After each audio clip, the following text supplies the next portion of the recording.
Hello everyone, ये हमारा third chapter है। थर्ड चैप्टर का नाम है करंट इलेक्ट्रिसिटी। करंट इलेक्ट्रिसिटी का बेसिक हम समझेंगे सबसे पहले। ये इंट्रोडक्शन है करंट इलेक्ट्रिसिटी का।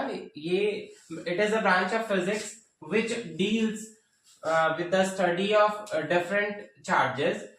Motion is called current electricity. जहां पे हम डिफरेंट चार्जेस के मोशन की स्टडी करेंगे तो उसको हम करंट इलेक्ट्रिसिटी कहेंगे। करंट इलेक्ट्रिसिटी का सब टॉपिक इसमें इसी में है हमारा इलेक्ट्रोमोटिव फोर्स, जिसको हम शॉर्ट में ईएमएफ बोलते हैं। ईएमएफ क्या होता है? मेनली ये मैक्सिमम पोटेंशियल डिफरेंस होता है बिटवीन टू इलेक्ट्रोड्स। अगर हमारे पास में टू इलेक्ट्रोड्स हैं जिनको हम इलेक्ट्रोड ए और बी लेट करें, इस पर पर्टिकुलर पर जो वोल्टेज होगा, ए पर वीए होगा और बी पर वीबी होगा। इन दोनों का अगर हम डिफरेंस निकालते हैं तो this is called electromotive force.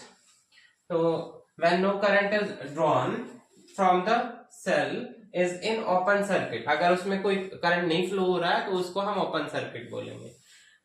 इसका जो एसआई यूनिट होता है ईएमएफ का, उसको हम वोल्ट कहते हैं या फिर जूल कूलम्ब इनवर्स होता है। ईएमएफ मेनली जो डिपेंड्स होता है वो इसके टू क्राइटेरियाज दिया हुए हैं। पहला है नेचर ऑफ इलेक्ट्रोड्स और सेकेंड है nature and concentrate of electrolyte mainly, और थर्ड है टेम्परेचर। इसमें नेक्स्ट डेफिनेशन है हमारा इलेक्ट्रिक करंट। इलेक्ट्रिक करंट क्या होता है? इलेक्ट्रिक करंट मेनली हमारा rate of flow of charge होता है किसी भी कंडक्टर वायर के अक्रॉस। अगर हमारे पास कोई कंडक्टर वायर है, इस कंडक्टर वायर में पर्टिकुलर कितना rate of flow of electrons, E positive और ई नेगेटिव का जो फ्लो है उसको हम बोलेंगे mainly electric current. Electric current को हम आई से रिप्रेजेंट करते हैं। I is the ratio of Q and T. इसका जो एसआई यूनिट है वो एम्पियर होता है या फिर 1 कूलम पर सेकंड होता है। ये एक स्केलर क्वांटिटी है जिसमें मैग्नीट्यूड के साथ साथ डायरेक्शन भी होता है। नेक्स्ट है ड्रिफ्ट वेलोसिटी। ड्रिफ्ट वेलोसिटी क्या होता है? It is defined as the average velocity with which the free electrons get drifted towards the positive ends of the conductor under the influence of the external electric field. Mainly ये एक ऐसी average velocity है जो किसी भी conductor wire में जितना free of electrons move हो रहा है, speed of free electrons of movement ऐसा बोल सकते हैं हम, this is called drift velocity. इसको हम जनरली इलेक्ट्रिक फील्ड की अगर हम बात करें तो इलेक्ट्रिक फील्ड हमारा डिपेंड करेगा कि पर्टिकुलर किसी भी कंडक्टर वायर में जो उसका लेंथ एरिया है उसमें कितना पोटेंशियल डिफरेंस पर लेंथ में क्रिएट हो रहा है। तो E equals to V by L। इसका अगर हम फोर्स की बात करें, फोर्स इक्वल्स टू होता है minus E into E, where E is the electrons and capital E is the electric field. Q क्या होता है? Charge equals to minus E into E upon M। जबकि Vd जो ड्रिफ्ट वेलोसिटी होता है उसका फॉर्मूला होता है minus E tau upon m, where tau is the relaxation time and E is the electric field and E is the electrons and m is the mass। इसमें next आता है mobility. Mobility को हम mu से represent करते हैं। Mobility of charge carrier responsible होता है किसी भी करंट में। ये mainly it is defined as the velocity of change पर यूनिट इलेक्ट्रिक फील्ड। मेनली ये डिपेंडेंट होता है Vd ड्रिफ्ट वेलोसिटी को हम म्यू से रिप्रेजेंट करते हैं। It is the ratio. Next topic है ओम्स लॉ। ओम्स लॉ क्या होता है? It states that the current flowing through a conductor. अगर हमारे पास में कोई एक कंडक्टर वायर है, उससे करंट फ्लो हो रहा है, आई करंट फ्लो हो रहा है, तो वो जो करंट है वो डायरेक्टली प्रोपोर्शनल होता है potential difference applied across the end of the conductor. ये जो कंडक्टर के एंड्स हैं इनको अगर हम ए और बी लेट करें, इन पर जो पोटेंशियल डिफरेंस होगा वो वी ए और वी बी होगा। वो इन पोटेंशियल डिफरेंस के जो एंड्स हैं, कंडक्टर वायर के जो एंड्स हैं, इन एंड्स पर डिपेंड करेगा। इसके वेरियस फैक्टर्स होते हैं, इन वेरियस फैक्टर पर डिपेंडेंट होता है। पहला है टेम्परेचर, दूसरा है mechanical strain. These are the constant factors. यहाँ पे मेनली इसका जो फॉर्मूला होता है, this formula is V is directly proportional to I। हम ऐसा बोलते हैं कि वोल्टेज जैसे जैसे हम इंक्रीज करते हैं उसके रेस्पेक्ट में करंट भी इंक्रीज होता जाता है। अगर हम यहाँ से प्रोपोर्शनल साइन हटाते हैं तो यहाँ पे प्रोपोर्शनल की जगह रेजिस्टेंस आ जाता है। उस रेजिस्टेंस को जनरली हम बोलते हैं एज ए ड्रॉप, ठीक है। तो यहाँ पे V है पोटेंशियल डिफरेंस, I करंट है और R इज द रेजिस्टेंस। तो मेनली इलेक्ट्रिकल रेजिस्टेंस होता क्या है? Electrical resistance, the electrical resistance of a conductor is the obstruction oppose the conductor flow of electric current. अगर हमारे पास कोई एक कंडक्टर वायर है, उस कंडक्टर वायर में फ्लो ऑफ करंट का अपोज करता है रेजिस्टेंस। तो रेजिस्टेंस को जनरली हम R से रिप्रेजेंट करते हैं। R expression is V upon I as per Ohm's law, क्योंकि V इक्वल्स टू IR होता है ओम्स लॉ के अकॉर्डिंग। यहां से अगर हम रेजिस्टेंस की वैल्यू कैलकुलेट करते हैं, R equals to V by I आता है। तो रेजिस्टेंस की जो SI यूनिट होती है वो ओम होती है। इसको हम बाय यूजिंग ओम मीटर या मल्टीमीटर के थ्रू हम मेजर कर सकते हैं। अगर आपको रेजिस्टेंस को मेजर करना है तो ओम मीटर की हेल्प से मेजर कर सकते हो। इसकी अपोजिट ओम को अगर अपोजिट आपको लिखना है कंडक्टिविटी की फॉर्म में, रेजिस्टिविटी को अगर कंडक्टिविटी की फॉर्म में लिखना है तो आप उसको मोह से रिप्रेजेंट करेंगे। मोह ओम का जस्ट अपोजिट होता है, या 1 बाय ओम को हम मोह से रिप्रेजेंट कर सकते हैं। 1 ओम इक्वल्स टू 1 वोल्ट पर एम्पियर होता है। इसकी जो यूनिट होती है वो वोल्ट पर एम्पियर, और डायमेंशन ml स्क्वायर t की पावर 3 a की पावर -2 होती है। नेक्स्ट है इलेक्ट्रिकल रेजिस्टिविटी। इलेक्ट्रिकल रेजिस्टिविटी क्या होता है? मेनली रेजिस्टेंस हमने बताया था, रेजिस्टेंस करंट का अपोज करता है, फ्लो ऑफ करंट का अपोज करता है। तो रेजिस्टेंस ऑफ कंडक्टर के वेरियस फैक्टर्स होते हैं जो कि डिपेंडेंट होता है जिन पर रेजिस्टेंस, मेनली लेंथ पर वो डायरेक्टली प्रोपोर्शनल होता है। अगर हमारे पास में कोई कंडक्टर वायर है, उस कंडक्टर वायर में कि जितनी हम लेंथ बढ़ा देते हैं उतना ज्यादा उसका रेजिस्टेंस बढ़ जाता है। That means R is directly proportional to L। जैसा कि लिखा भी हुआ है स्टेटमेंट में, resistance of a conductor increases to increase in length बढ़ाने की वजह से रेजिस्टेंस जो है वो बढ़ता है। नेक्स्ट है second, area of cross sectional area A। Cross sectional area मतलब उसकी कितनी मोटाई है वायर की, कंडक्टर वायर कितना थिकनेस है उसकी। तो क्रॉस सेक्शनल एरिया A को अगर हम बढ़ाते हैं तो वो रेजिस्टेंस उसके इनवर्सली प्रोपोर्शनल होता है। एरिया बढ़ाने की वजह से रेजिस्टेंस घटता है और एरिया कम करने की वजह से रेजिस्टेंस बढ़ता है। तो resistance of a conductor is inversely proportional to the cross sectional area of conductor. Third last point है इसमें, nature of material and temperature. वो किस पर्टिकुलर मेटल का बना हुआ है, मटेरियल का बना हुआ है, उस पर टेम्परेचर इफेक्ट क्या है। इसका जो एक्सप्रेशन है वो is directly proportional to L है। अगर प्रोपोर्शनलिटी साइन हटाते हैं तो यहाँ पे क्या आ जाता है, रो आ जाता है। तो R equals to rho L by A। ये एक्सप्रेशन बहुत एग्जाम में पूछा जाता है। इलेक्ट्रिकल रेजिस्टेंस क्या होता है, factor affecting electrical resistance exam में आता है, इंपॉर्टेंट टॉपिक है एग्जाम पॉइंट ऑफ व्यू से। तो रो यहाँ पे है स्पेसिफिक रेजिस्टेंस और L length of conductor, A is the cross sectional area. अगर हम A और L को 1 पुट करें तो यहाँ पे R की वैल्यू क्या हो जाती है, R इज इक्वल्स टू रो हो जाता है। ओके, नेक्स्ट है इलेक्ट्रिकल रेजिस्टिविटी। इलेक्ट्रिकल रेजिस्टिविटी क्या होता है? मेनली रेजिस्टेंस हमने बताया था, रेजिस्टेंस करंट का अपोज करता है, फ्लो ऑफ करंट का अपोज करता है। तो रेजिस्टेंस ऑफ कंडक्टर के वेरियस फैक्टर्स होते हैं जो कि डिपेंडेंट होता है जिन पर रेजिस्टेंस, मेनली लेंथ पर वो डायरेक्टली प्रोपोर्शनल होता है। अगर हमारे पास में कोई कंडक्टर वायर है, उस कंडक्टर वायर में कि जितनी हम लेंथ बढ़ा देते हैं उतना ज्यादा उसका रेजिस्टेंस बढ़ जाता है। That means R is directly proportional to L। जैसा कि लिखा भी हुआ है स्टेटमेंट में, resistance of a conductor increases to increase in length बढ़ाने की वजह से रेजिस्टेंस जो है वो बढ़ता है। नेक्स्ट है second, area of cross sectional area A। Cross sectional area मतलब उसकी कितनी मोटाई है वायर की, कंडक्टर वायर कितना थिकनेस है उसकी। तो क्रॉस सेक्शनल एरिया A को अगर हम बढ़ाते हैं तो वो रेजिस्टेंस उसके इनवर्सली प्रोपोर्शनल होता है। एरिया बढ़ाने की वजह से रेजिस्टेंस घटता है और एरिया कम करने की वजह से रेजिस्टेंस बढ़ता है। तो resistance of a conductor is inversely proportional to the cross sectional area of conductor. Third last point है इसमें, nature of material and temperature. वो किस पर्टिकुलर मेटल का बना हुआ है, मटेरियल का बना हुआ है, उस पर टेम्परेचर इफेक्ट क्या है। इसका जो एक्सप्रेशन है वो is directly proportional to L है। अगर प्रोपोर्शनलिटी साइन हटाते हैं तो यहाँ पे क्या आ जाता है, रो आ जाता है। तो R equals to rho L by A. ये एक्सप्रेशन बहुत एग्जाम में पूछा जाता है। इलेक्ट्रिकल रेजिस्टेंस क्या होता है, factor affecting electrical resistance exam में आता है, इंपॉर्टेंट टॉपिक है एग्जाम पॉइंट ऑफ व्यू से।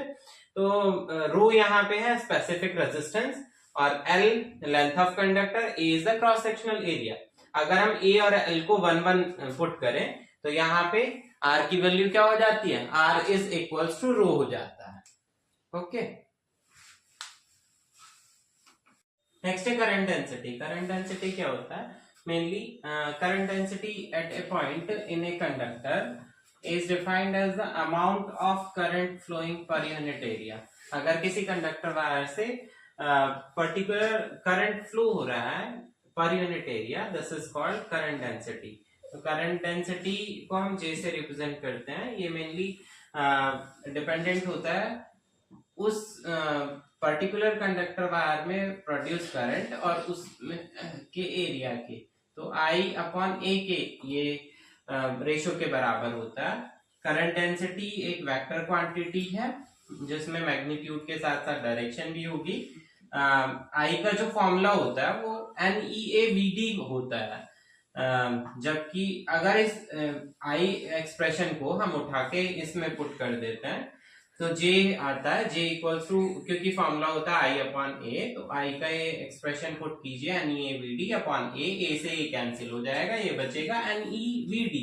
इसका जो यूनिट होता है वो एम्पियर मीटर की पावर -2 होता है और सरफेस की फॉर्म में इसका जो एक्सप्रेशन होता है I equals to integral of S J dot ds होता है।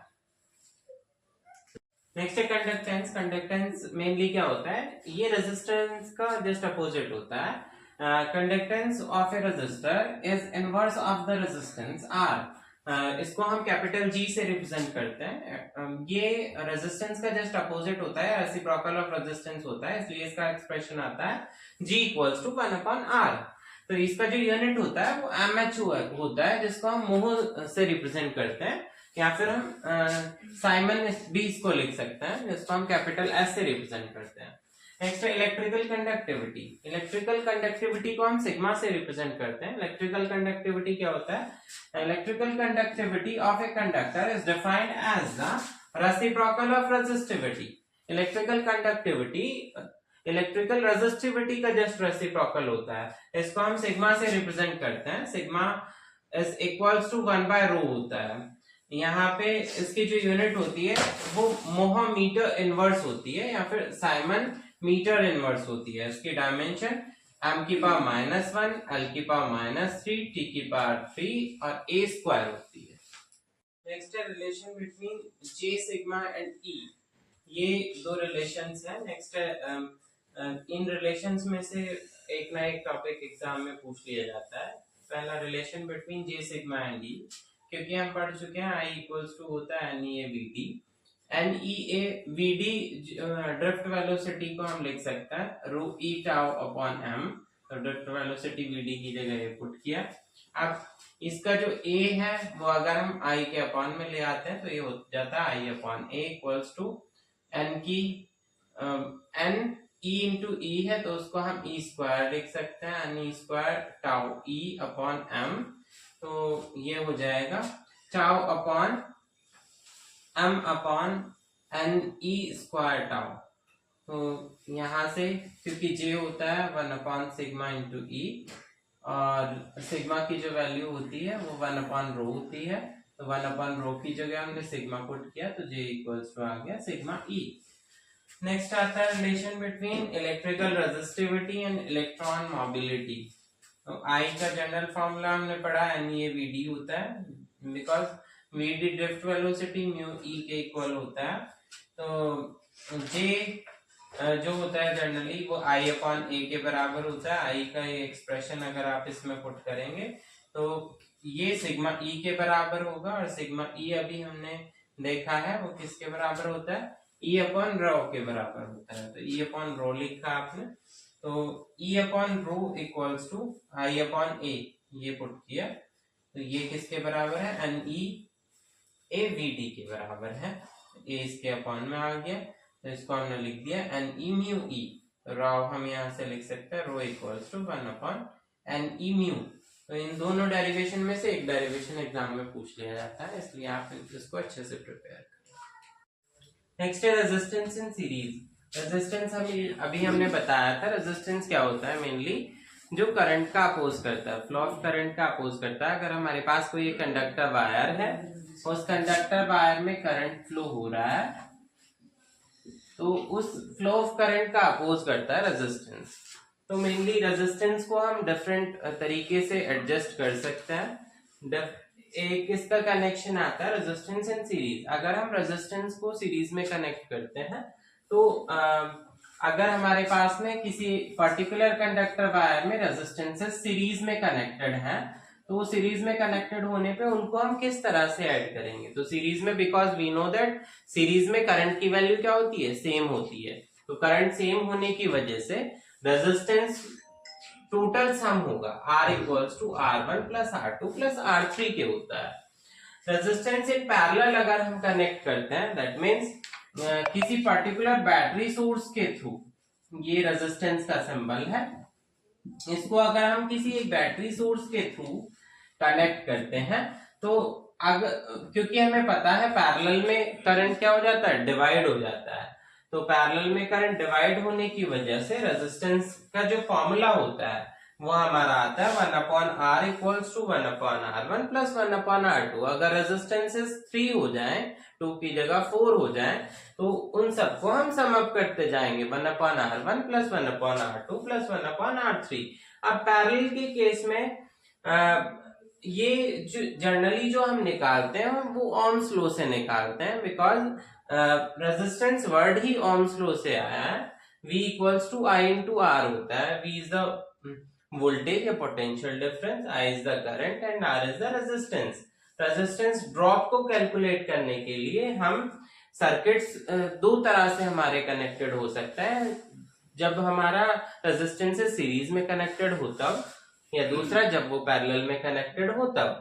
तो मेनली पोटेंशियल डिफरेंस कैलकुलेट करने के लिए हम सीरीज और पैरेलल सर्किट्स का यूज करते हैं।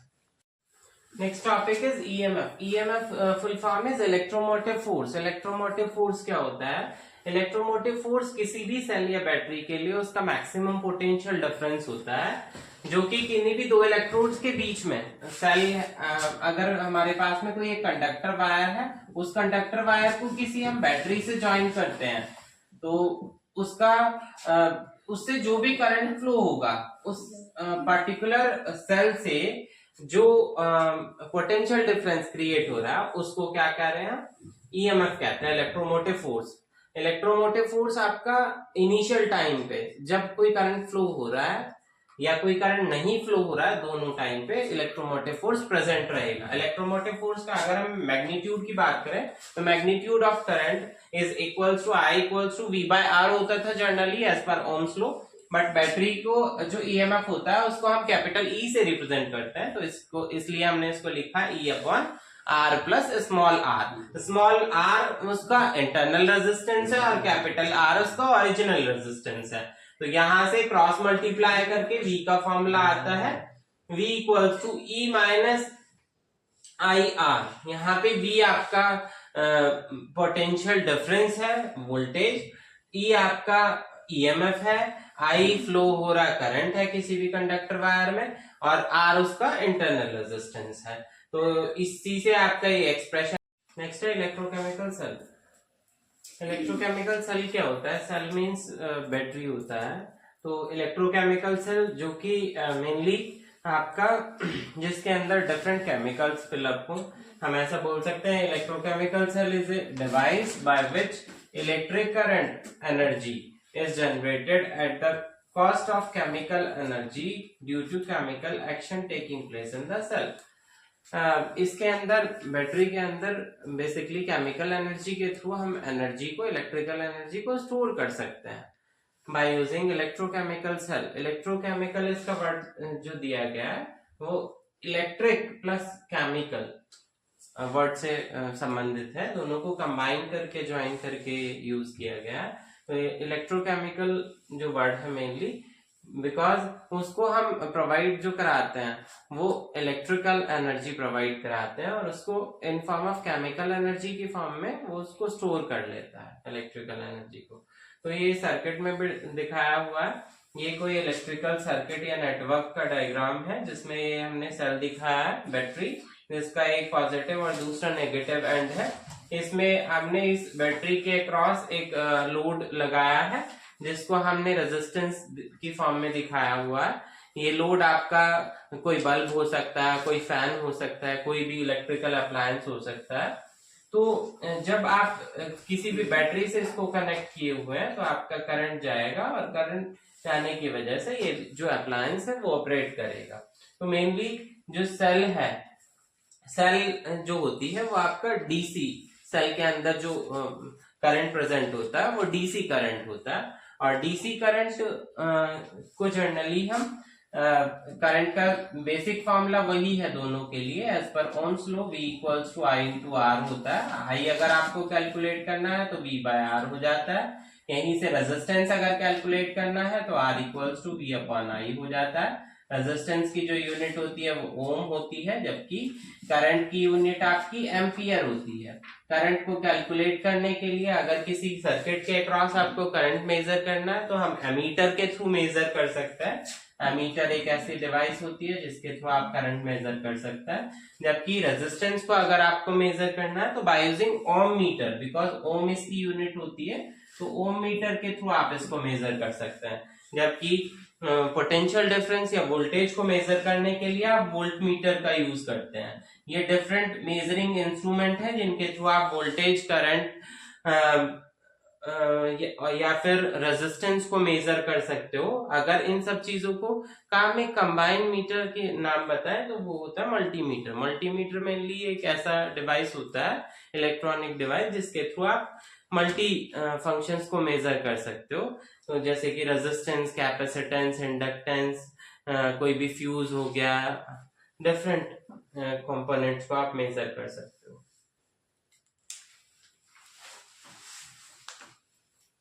नेक्स्ट है Kirchhoff's law. Kirchhoff's law mainly आपका वोल्टेज और करंट से रिलेटेड संबंधित है। केसीएल और केवीएल दो लॉज होते हैं किरचॉफ लॉ में। पहला जो लॉ है वो है केसीएल। केसीएल का फुल फॉर्म होता है, केसीएल हम समझेंगे, केसीएल का फुल फॉर्म है Kirchhoff current law. Kirchhoff current law का दूसरा नेम है जंक्शन लॉ, ठीक है, या फिर इसका अदर नेम आपका नोड लॉ भी हो सकता है, ठीक है। तो जंक्शन और नोड को हम समझेंगे। सबसे पहले क्या होता है, जंक्शन या नोड आपका पर्टिकुलर वो पॉइंट है जिस पॉइंट पर डिफरेंट ब्रांचेस एक साथ मीट हो किसी एक कॉमन पॉइंट पर। एक ऐसे पॉइंट को क्या बोलते हैं हम, जंक्शन, और उस जंक्शन को हम जे से रिप्रेजेंट करते हैं, ठीक है। तो as per KCL Kirchhoff current law क्या कहता है, किरचॉफ साइंटिस्ट ने दिए थे लॉज। किरचॉफ करंट लॉ के अकॉर्डिंग कोई अगर हमारे पास में पर्टिकुलर एक नोड है, उस नोड पर जितने भी करंट उससे मीट हो रहे हैं, चाहे वो इनकमिंग करंट है चाहे आउटगोइंग करंट है, तो उन सब का जो होल सम होता है, अलजेब्रिक सम जो होता है, वो इज इक्वल्स टू 0 होता है। दैट मीन्स जैसा कि हम डेफिनेशन से भी देख सकते हैं, as per KCL the algebraic sum of various currents meeting at a junction in a close electrical circuit is always 0, जिसको हम सिग्मा आई इक्वल्स टू 0 लिखते हैं। सिग्मा जो वर्ड है वो रिप्रेजेंट कर रहा है कि करंट आपके डिफरेंट हो सकते हैं। जैसे यहाँ पे हमने जो ब्रांचेस दिखाई हुई हैं, ये आपकी एक है जिसको आप I1 दिखा दे रहे हैं, ये दूसरा है जिसको I2 लेट कर ले रहे हैं, ये थर्ड है I3, और उसके बाद हम लेट कर लेते हैं I4, I5 और I6, ठीक है। ये जो डिफरेंट करंट्स हैं, इनकी अगर हम डायरेक्शन की बात करें तो जे की साइड को इनवर्ड है ये डायरेक्शन। I1, I2, I3 उसमें के लिए क्या है, इनकमिंग करंट है, जबकि I4, I5, I6 की जो डायरेक्शन है वो उससे आउटगोइंग डायरेक्शन है। ठीक है, तो हम ऐसा लिखेंगे, जब इनकमिंग के लिए लिखेंगे तो प्लस में लिखेंगे I1 plus I2 plus I3, और आउटगोइंग के लिए उसी को माइनस में, minus I4 minus I5 minus I6 is equals to 0। अगर आप इसको सिंप्लीफाई करते हैं तो ये माइनस वाली टर्म 0 के उधर जाएंगी तो प्लस में हो जाएंगी। तो हम ऐसा लिख सकते हैं I1 plus I2 plus I3 is equals to I4 plus I5 plus I6। अगर आप एग्जाम में इतना करते हैं तो ये सफिशिएंट है। नेक्स्ट है किरचॉफ लॉ का नेक्स्ट टॉपिक है। किरचॉफ लॉ का सेकंड टॉपिक है हमारा केवीएल। केवीएल होता है किरचॉफ वोल्टेज लॉ, जिसको हम लूप लॉ भी बोलते हैं। इसका सेकंड नेम है केवीएल, और केसीएल एग्जाम में पूछ लिए जाते हैं। एज पर केवीएल किरचॉफ का सेकंड लॉ जो है वोल्टेज लॉ, उसके according the algebraic sum of changes of potential must be 0। That means अगर हमारे पास में कोई क्लोज लूप सर्किट है, मैं सर्किट डिजाइन करके आपको बता रहा हूं, ये कोई सर्किट है जिसमें हम डिफरेंट रेजिस्टेंसेस और वोल्टेज सोर्स कनेक्ट कर रहे हैं, तो इसी में डिफरेंट रेजिस्टेंस जब हमने डिफरेंट वोल्टेज सोर्स के साथ कनेक्ट किए हुए हैं, तो ये जो क्लोज लूप्स हैं, इन क्लोज लूप को हम लेट कर लेते हैं। दिस वन इज मैश 1, इसको हम मैश भी बोल देते हैं लूप को। This one is mesh 2। Mesh 1 और 2 में अगर हम रेजिस्टेंसेस को लेट कर ले रहे हैं, ये this one is R1, R2 and R3, और ये जो वोल्टेज सोर्स है इनको आप E भी लिख सकते हो, चाहो तो V लिख सकते हो, E1 और E2।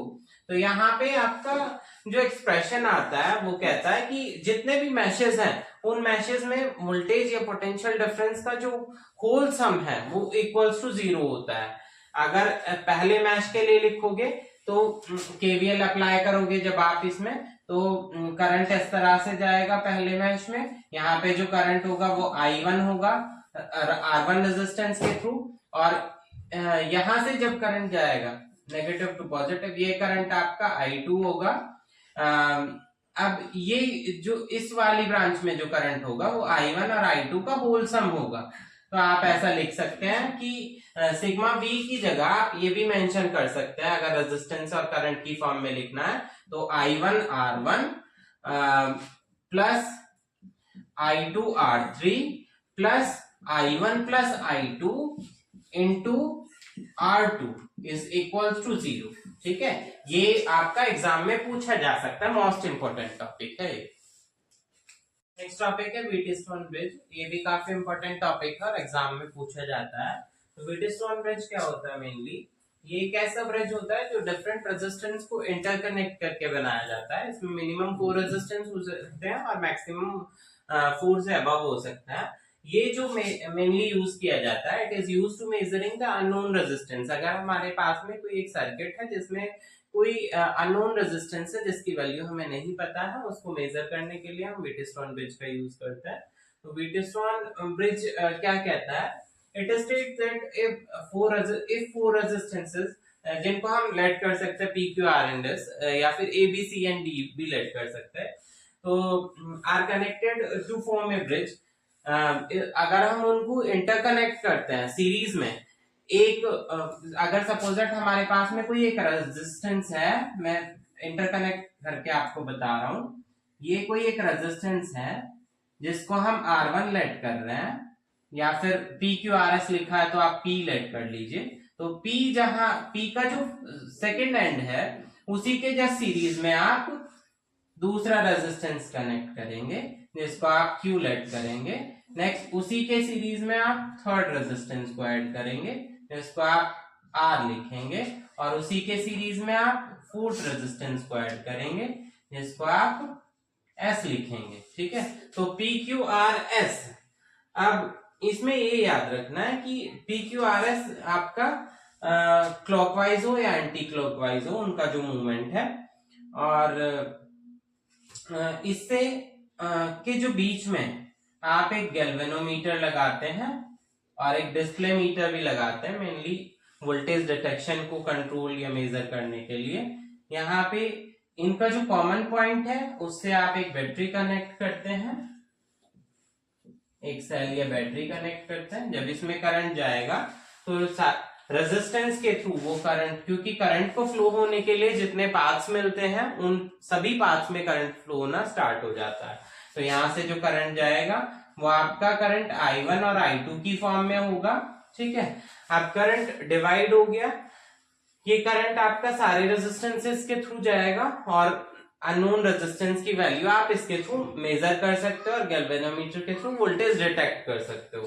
तो इसका बैलेंस कंडीशन अगर हम लिखें इस डायग्राम के अकॉर्डिंग, तो यहां से बैलेंस कंडीशन आपका चेंज हो जाएगा। बैलेंस इक्वेशन, आमने सामने के जो रेजिस्टेंसेज हैं, जो पैरेलल रेजिस्टेंस है, इन रेजिस्टेंस को अगर आप पीछे स्ट्रेस करके देखें तो ये एक दूसरे को कभी नहीं काटेंगे, पैरेलल लाइन की फॉर्म में है, और ये रेजिस्टेंसेस पैरेलल लाइन की फॉर्म में है। तो पैरेलल लाइन रेजिस्टेंस जो है वो डिवाइड में इक्वल होंगे एक दूसरे के, तो हम लिख सकते हैं P अपॉन R, यानी कि ये रेजिस्टेंस डिवाइड बाय ये resistance equals to Q by S। ठीक है, तो यहां से आपका एक्सप्रेशन आ जाता है, जब इनकी आप क्रॉस मल्टीप्लाई करेंगे तो ये आ जाएगा PS इक्वल्स टू RQ।